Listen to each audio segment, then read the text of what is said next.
The Penguins got some rotten goaltending against the Washington Capitals and the New York Rangers this weekend, and Pat and I are going to recap those games, plus get you all set for the week ahead for the Pittsburgh Penguins right after this.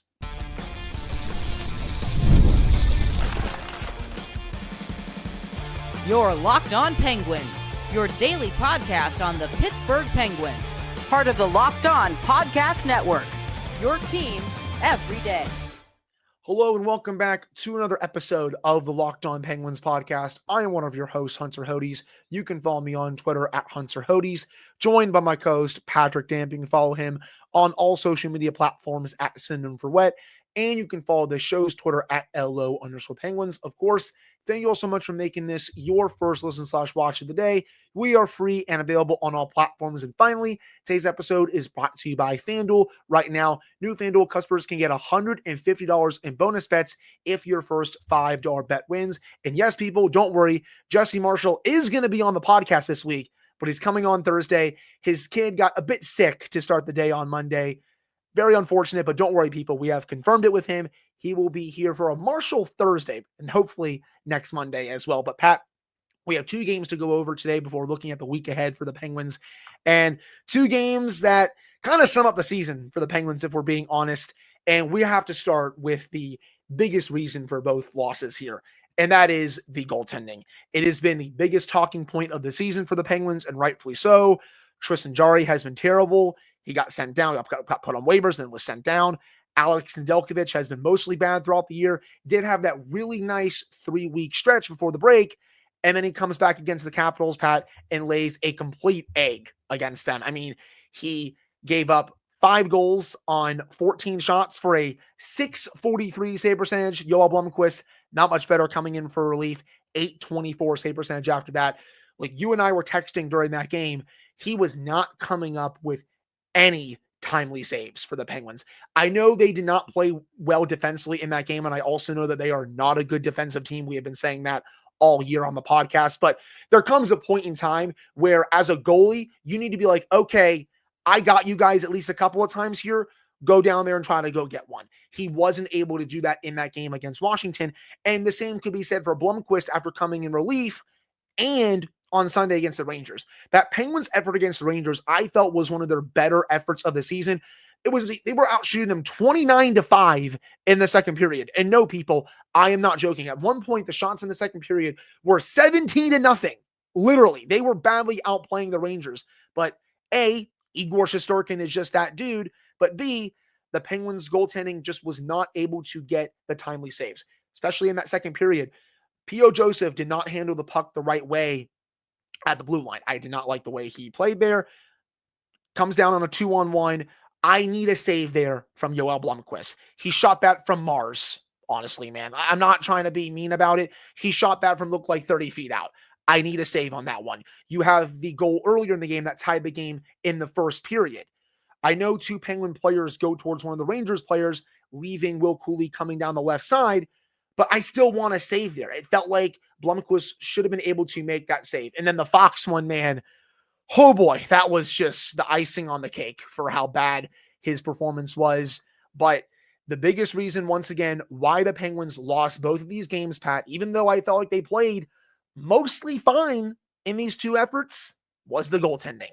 It's really the only discussion to be had. I know that everybody wants to galaxy brain themselves into some other take about what went wrong this weekend against the Capitals and Rangers, but the long and the short of it is they didn't get any goaltending. No. They were the better team for probably 35 minutes on Saturday, for more than half the game. Yes. And again, I don't want to make excuses for this team's poor defensive play because it's not good. But here's the thing I want to add to that. It's not catastrophic. It's not to the point where it's such a deficiency that it gets in their way. It's not good, but we saw on Saturday against the Capitals, they can live with it, but you need to get saves because for 35 minutes, they took it to the Capitals. The Capitals looked like they were very sleepy out of the break. The Penguins had their legs. They were playing a very strong game. And I have said it on this show before. It's really difficult for a team to put together a 60-minute effort as skaters when you don't have confidence in your goaltending. When you give up a softie, especially against the Caps, when you're tied 2-2 after a great individual effort by Sidney Crosby, and in about 4 minutes later, the onslaught begins. Chikrin scores twice, Protas scores, then Wilson scores. Three of those four you look at and go, can we get a save here? Like, Yeah. what else can we do?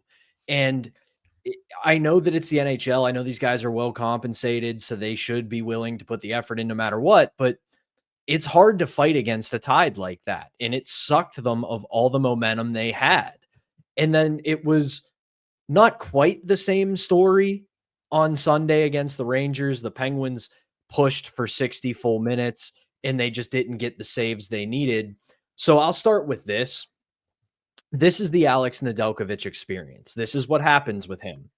He'll play really well for 2 to 3 weeks, maybe 4 weeks, and then he regresses again because his ceiling is 1B, his basement is AHL goaltender. And in his time with the Penguins, he's been everything in between. He's been a 1B at times where he looks like he can take the reins and be the starter.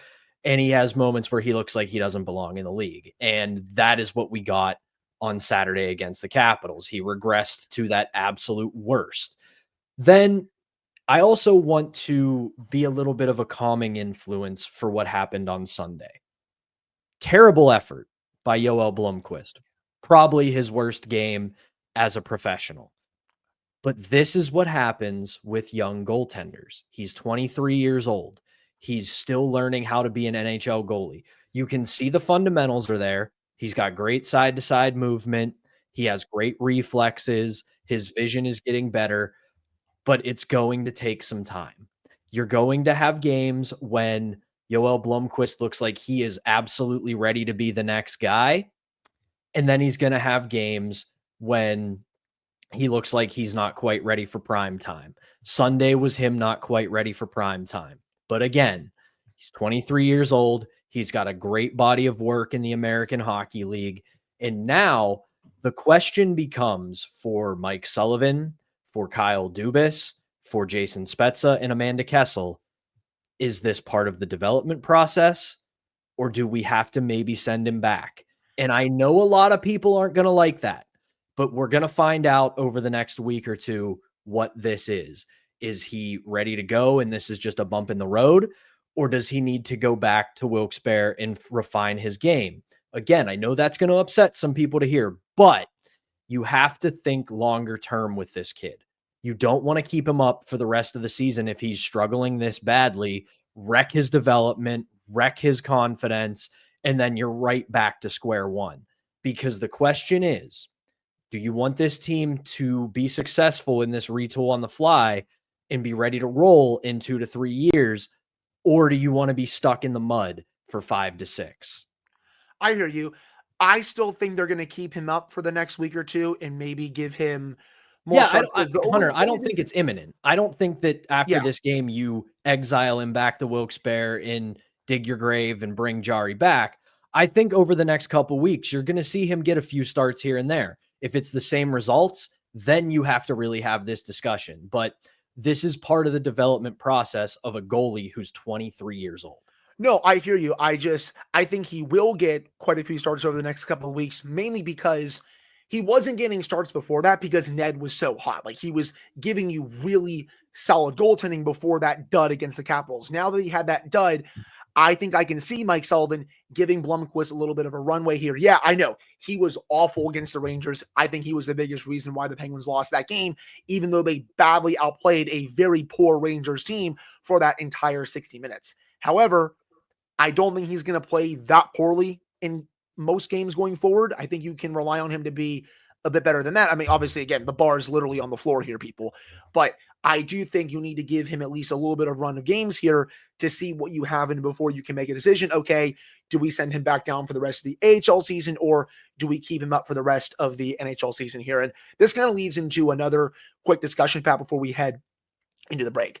I don't really want the Penguins to wreck the development of Blomqvist or Murashov, but I also want them to potentially bring in a new voice to help them. I was made aware of this yesterday. Andy Chiodo does not have a very good resume outside of coaching the Penguins goalies. He has been the Penguins goaltender coach, Pat, since 2021. He joined the organization June of 2018. He was coaching the Penguins prospect goaltenders in the minor leagues. Then he was promoted again 4 years ago, basically June 2021. So almost 4 years. Since then, how often have you seen the Penguins get consistent average goaltending in a season? Not very often, my friend. So I personally think if Blomqvist, if this doesn't change by the end of the season and he continues to be really inconsistent, I think it would be time to bring in a new voice for a goaltending coach to see if you can help fine-tune his game and to also make sure that you get the development of Murashov right. He is putting up ridiculous numbers in Wheeling. He's been great in Wilkes-Barre. He has traits that, like, you look at some of the elite goaltenders around the league, like, he has traits like those goalies, man, with the way that he plays.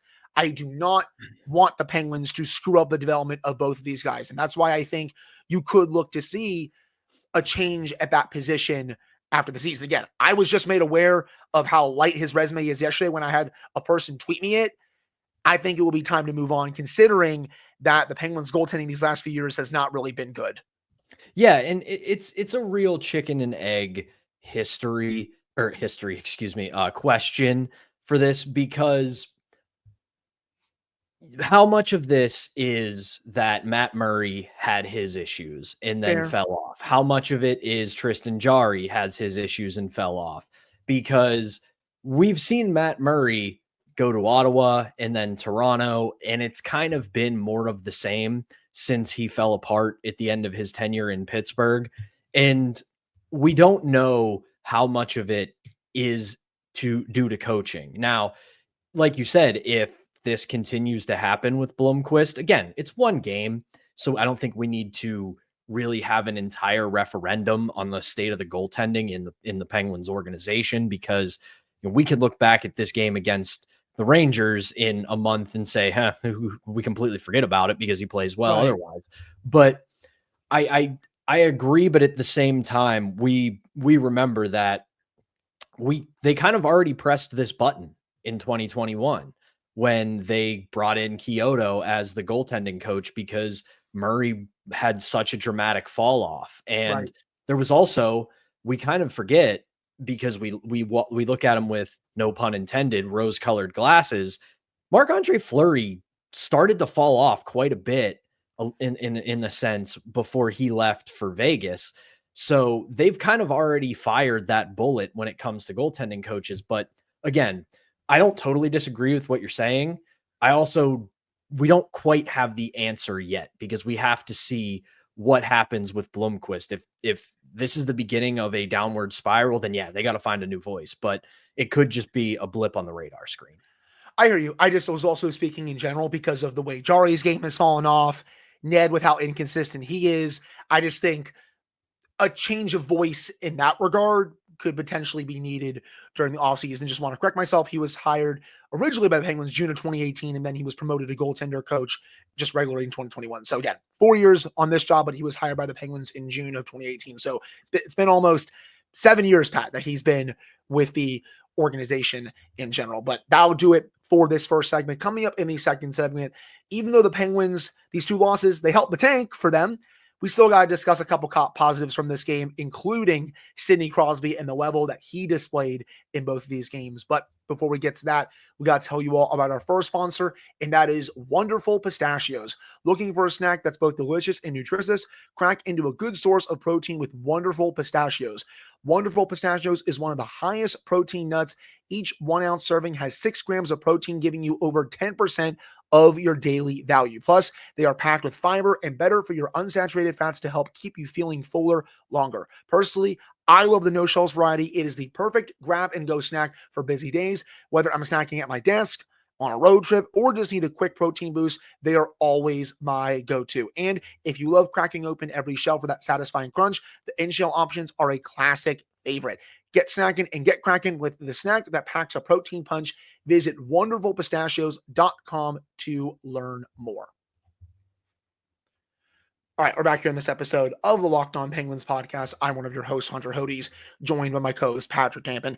Pat, I did want to say one more thing about the goaltending that I forgot to say during the first segment. I asked you this before we started recording. Do you remember what the Capitals' expected goals was at 5-on-5 in that game on Saturday? I'm going to say it was probably like 2.5 or something? You're close, but it's lower than that. They scored 7 5-on-5 goals. They had a 1.88 expected goals for at 5-on-5. Again, people, the Penguins were horrendous defensively in that game, giving up too many odd man rushes, but goaltending crushed them in that one. And then you look at that game against the Rangers, they had 2.27 at all situations, 2.27 expected goals at all situations. At 5-on-5, it was 1.24. Rangers still scored 3 goals at 5-on-5. Like, again, the other thing, you can't win with sub 700 to 800 goaltending in this league, man. I know that's stating the obvious on the show here, people, but you cannot win with this goaltending. The other thing that I will add, though, to kind of, I don't want to say further the Blomqvist discussion, but just something to keep in mind. When he came in on Saturday, the die had been cast. We knew where that game was going.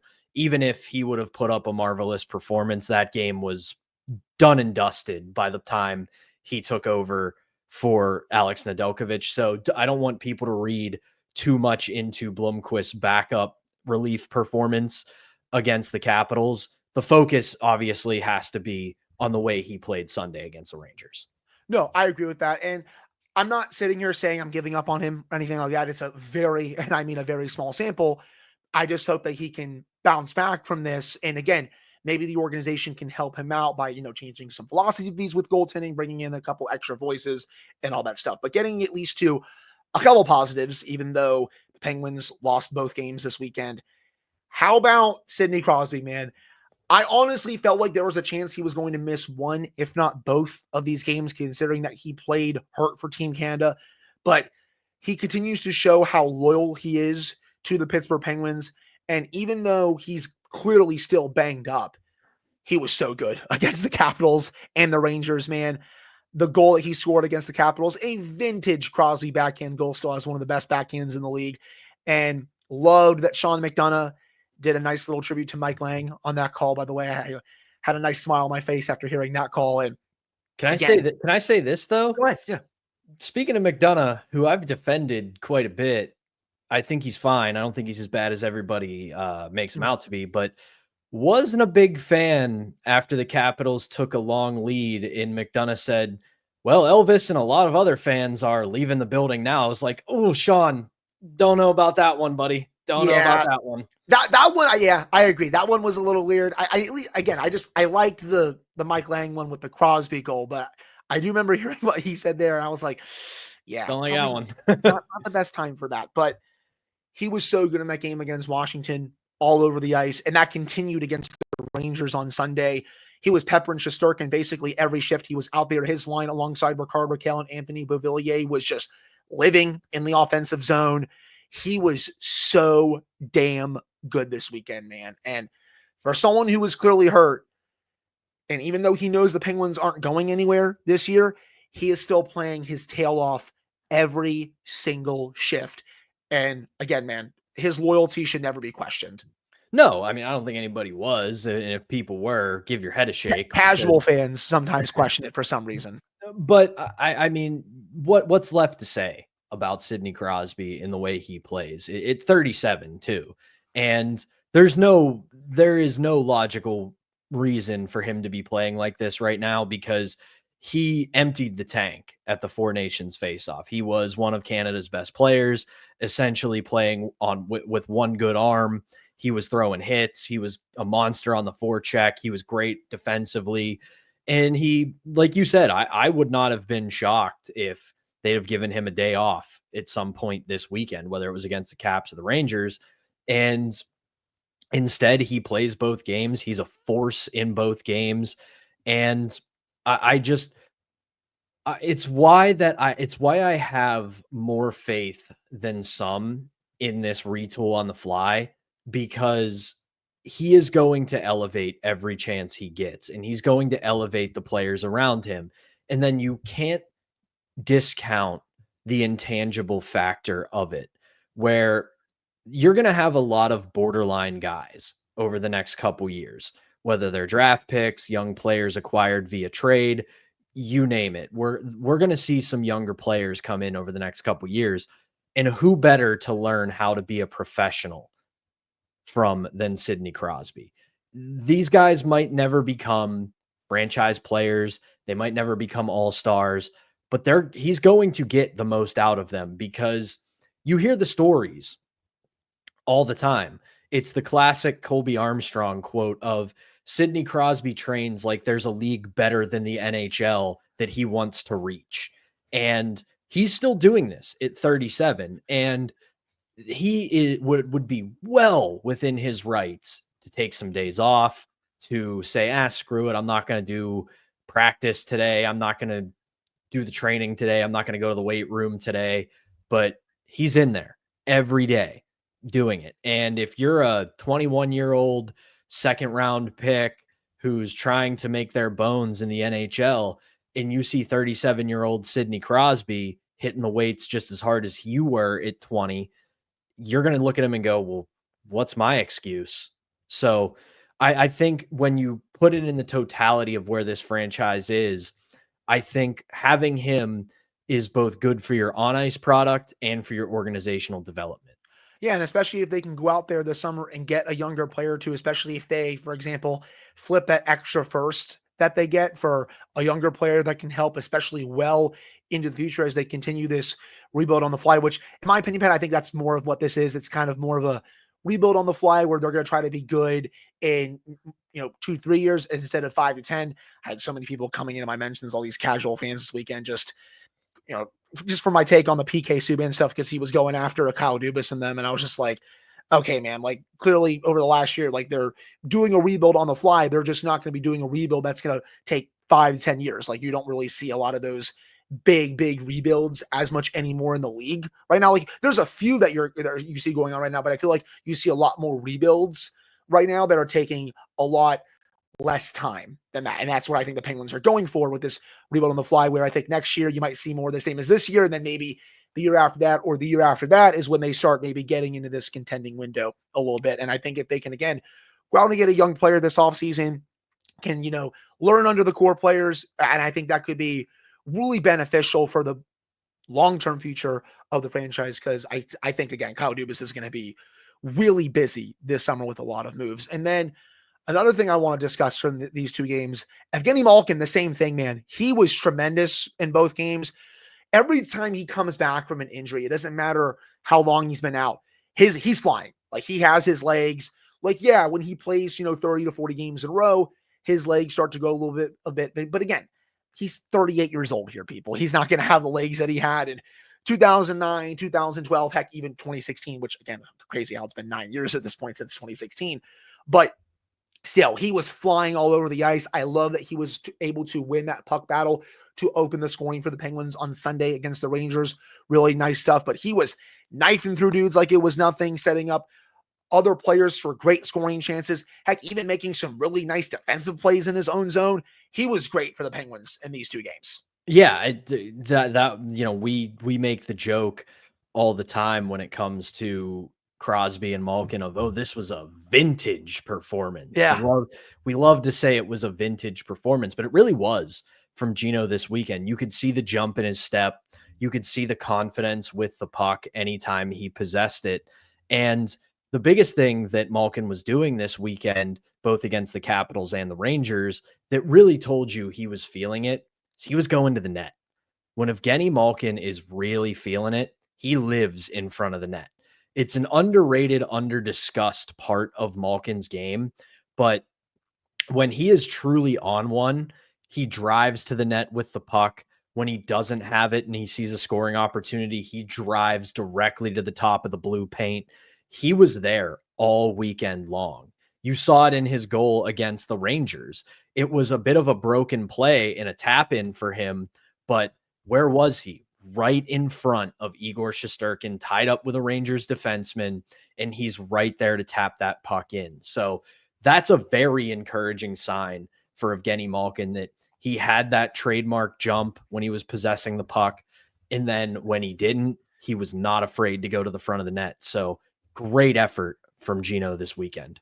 Yep, and a couple other players I did want to shout out from this weekend. I thought Cody Glass played really well against the Rangers. Loved his game on Sunday. He was getting a lot of quality chances. That one that went off Shesterkin's blocker, I still don't know how he saved that, by the way. I mean, that was a wicked one-timer from Glass. Shesterkin, again, I tweeted it, man. He was on bath salts in that game. He was the only reason why the Rangers won that game. Also, of course, with Blomqvist playing poorly, but Shesterkin was on one after getting chased against the Sabres the night before. And I also will say once again, that Rangers team stinks. Like, they are not good. I don't know how Chris Drury is going to add to that team by the deadline. I think he'd be better off selling off some assets. I know they just traded for JT Miller, but the way they've been playing lately would not look to add to that roster with that. But I also thought Ryan Shea, really nice game against the Rangers. Gets 2 goals. One, obviously a bit lucky, get that bounce going off someone's butt going in the back of the net. But I still felt like he was defending hard in that game, and I do think Mike Sullivan will maybe give him another game here this week. However, Pat, this leads me to my final point of this segment. I want them to get Kolyachonok some games this week. You claimed him off waivers. You didn't play him this week. I was kind of like, okay, you want to get some practice time with him in. I get that. Going forward, though, I think he needs to get in this week. I think you got to see what you have in this kid. Well, it's probably going to happen depending upon the health of Matt Grzelcyk, who left the game after a absolutely dirty hit from Matt Rempe. I don't care what excuse you try to make. This isn't me trying to make hockey soft or anything like that. He hits Matt Grzelcyk in a vulnerable position, drives his head into the glass, and knocks him out of the game. I don't care that he's a million feet tall. It's not an excuse. That if you're big and they're calling elbows on you, then yeah, I can hear the excuse because everybody just comes up to your elbow. There's nothing you can do about that. But this was not one of those cases. So I'm with you on that. I think that Kolyachonok should be getting an opportunity here in the next week. You've had plenty of practice time with him now, and you're probably, at least for maybe this week, going to be without Matt Grzelcyk because that was not a good looking hit for him. So I doubt we'll see him in either of the Flyers games. So that probably does open the door for Kolyachonok to get a look on the blue line. Yeah, and I really do hope that Grzelcyk is not seriously hurt, obviously, just because I want to see him back in the lineup, quarterback in the top power play unit, but also he's going to be one of their best trade chips in 2 weeks. And no, people, I'm not joking. He is going to be one of their best trade chips. That's someone that can bring back a mid-round pick, something like that. Like Raquel is obviously the biggest one, rightfully so, with the season that he's having. And I'll again say that I only trade him if you can get a king's ransom.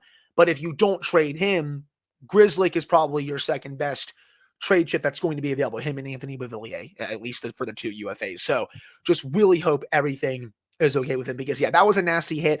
I might say a little bit of a hot take here. I was okay with the 2-minute minor. I did not think the 5-minute major was going to stick. I'm more curious to see if the Department of Player Safety asked him for a hearing just because of his history with them. So just curious about that. Again, might be a hot take to some, but I was actually okay with them reducing that to a 2, even though the hit, you don't need it in today's game. That's the big thing. But I think that'll do it for this second segment. Coming up to end the show, Pat and I are going to look at the week ahead, including the home and home series against the Philadelphia Flyers. But before we get to that, we got to tell you all about our final sponsor, and that is FanDuel.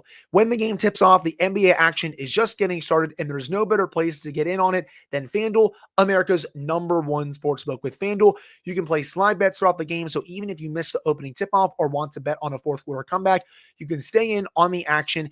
And if you're looking for a bigger payout, you can even combine your live bets into a same game parlay. I love using FanDuel's live betting feature because it keeps every moment of the game exciting. Whether I'm backing my team for a late game rally or picking a player to hit a clutch 3-pointer, I never feel like I missed my chance. Plus, the app is very easy to use, and when you win, you get paid instantly. Right now, new customers can get $150 in bonus bets if your first $5 bet wins. Just visit FanDuel.com to join today. That's FanDuel.com for your shot at $150 in bonus bets. Make every moment more. FanDuel, the official sports betting partner of the NBA. All right, we're back here on this episode of the Locked On Penguins podcast. I'm one of your hosts, Hunter Hodes, joined by my co-host, Patrick Damp. Well, Pat, if you like rivalry weeks, well, this week is definitely one for you because the rivals will keep coming to town. The Penguins will play a home and home against the Philadelphia Flyers. Starting on Tuesday, they'll travel to Philadelphia to play them. And then the Flyers will come here on Thursday to play the Penguins. And that'll be the final two meetings between the Penguins and the Flyers this season before they'll play again next season. Two teams in a pretty similar spot in the standings, pretty similar spot when it comes to draft lottery projections. And yes, people, don't get it twisted. There is a real chance at the end of the season, the Penguins could get a top 5 pick in next year's draft, especially if it keeps going the way it has been recently, and especially if they keep getting this type of goaltending. They literally might get a top 5 pick in the NHL draft. And again, man, if they do, I'm all for it, especially if you can get an impact player that can make this team for next season and be a big key player for the foreseeable future. I would, again, sign me up for that. I know you would very much support that as well. But those are 2 games this week. They will also play the Boston Bruins this weekend. It's on Saturday, 3:00 start time. And then they'll also play at home against the Toronto Maple Leafs on Sunday, the 3rd meeting against the Maple Leafs this year. This will be the 2nd game against Boston. Remember, the Penguins beat the Bruins in Boston. Very rare feat, by the way. It feels like it's very unorthodox for the Penguins to win in Boston. Though I will say, they did beat Boston in Boston last year. They did it this year as well. But before that, it's just usually very rare when the Penguins win in Boston. They had a very long losing streak during my teenage years there, where every time they went to Boston, they just never won. But 2 really good teams coming to Pittsburgh this week. Well, I shouldn't even say 2 really good teams. Boston is okay this year. Toronto, they are very good, Stanley Cup contender. But the Flyers, a team that's right with you in the standing. So if you're looking at a more optimistic view in terms of wins, those 2 games against the Flyers, very winnable. Same against the Bruins with the way they've been playing. Maple Leafs game, though, that's going to be a bit tough. But if you're looking for the other approach when it comes to the draft lottery, then you're just hopefully expecting losses. But the schedule is honestly not that difficult this week for the Penguins. No, you saw how well they played against the Flyers right before the 4 Nations break. It was a game they probably deserved to win because they pretty much dominated the game, and it was one brain fart by Yoel Blomqvist in that game that led to the loss. So you know this is a team that you can beat, so you should play with that kind of confidence. As for the other 2 games, I mean, Boston's not that great this year. They've really regressed. I'm surprised at how far they've fallen. I didn't think they were much better than this, but I didn't think they were going to fall this far down. They can't score. That's their thing. And they're too top heavy. They're not deep enough. I'm curious to see what they do at the deadline here. I think, and the other thing I'll say is they usually play the Maple Leafs pretty tough. Yeah. And that's a very, very good team. You know, memes aside, it's still a very talented, very good team. Craig Berube actually has them playing a style of hockey that I think will be conducive to getting at least over the 1st or 2nd round hump when it comes to the playoffs. I don't know if I'm ready to call them a contender yet, because until they do it, they haven't done it. But this looks like a Maple Leafs team that has actually sort of started to figure out that you can run show in the regular season, but it's a different game when the playoffs start, and they're playing a very playoff style hockey as of the last couple of months. So it's going to be a difficult week, because throw the record books out, even though it's not the same as it used to be, it's still a rivalry when you play the Flyers. They always play Boston tough, even if they come up short. And it's the same with the Maple Leafs. So this could be a real make or break week for this Penguins season.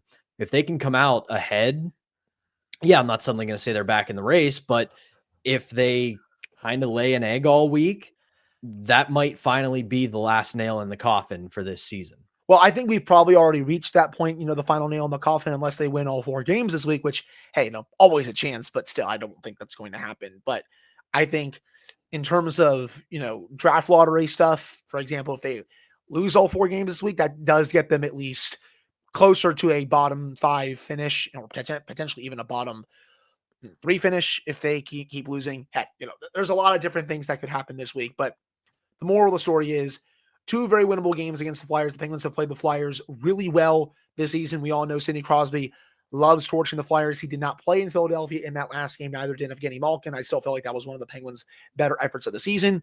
They'll then play Boston, who they've already beaten this year. But again, Boston, that's a very winnable game. Swayman hasn't been as good this year compared to recent years. They're not getting enough scoring. And then the Maple Leafs, you know what you're going to get with them, especially with how much offense they bring. They're also very stingy in their own zone. Goaltending has at least been okay for them this year, but still going to be a really fascinating week for this team. And also, will we see any trades for the Penguins this week? The deadline is now 11 days away, my friends. We're about a week and a half out. So you could be seeing Kyle Dubas start to do some business this week, especially if they do keep losing. But I think that will do it for today's episode of the Locked On Penguins podcast. Thank you all so much for taking the time to listen to / watch this one. Pat and I will be back with another show for you all on Tuesday to preview this first game against the Flyers and discuss any other Penguins news as well. So for Patrick Damp, I'm Hunter Hodes. Thank you all so much for tuning in, and we'll be back on Tuesday.